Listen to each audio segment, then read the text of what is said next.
Singer Ganesh Singh की तरफ से बेटे तैमूर रजा को जन्मदिन की ढेर सारी शुभकामनाएं। बेटा ऐसे ही हर साल जन्मदिन मनाते रहो, खुशियां मनाते रहो। A very very happy birthday to you.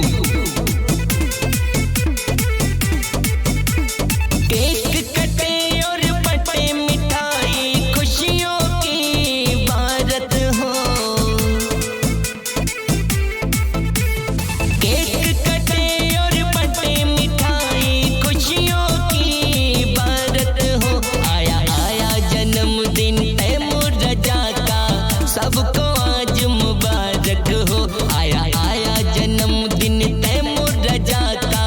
सबको आज मुबारक हो, आया आया जन्मदिन तैमूर रजा का।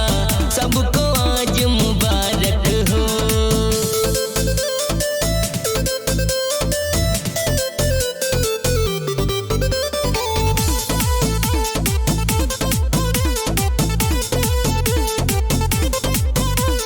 पिता शादाब रजा माता नजमीन देखो खुशियाँ लुटा रही हैं। दादा दादी नाना नानी खूब प्यार बरसा रहे हैं।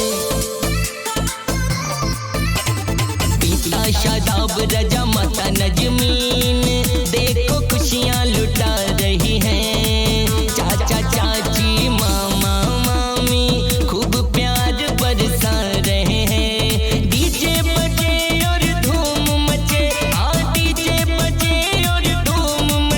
खुशियों की आज इबादत हो, आया आया जन्मदिन तैमूर रजा का। सबको आज मुबारक हो, आया आया जन्मदिन तैमूर रजा का। सबको आज मुबारक हो, आया आया जन्मदिन तैमूर रजा का।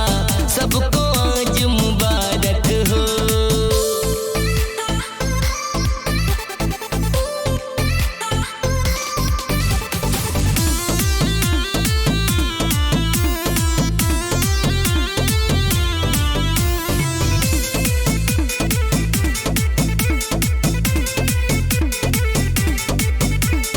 अर्शील अदान सजिल अयान झूम झूम कर नाच रहे हैं। रिहान सोफिया ज्वाला बानिया देखो ठुमका लगा रहे हैं। अर्शील अदान सजिल अयान झूम झूम कर नाच रहे हैं। रिहान सोफिया ज्वाला बानिया देखो ठुमका लगा रहे हैं। ठाकुर गणेश सिंह गाए से खुशियों की इबारत हो।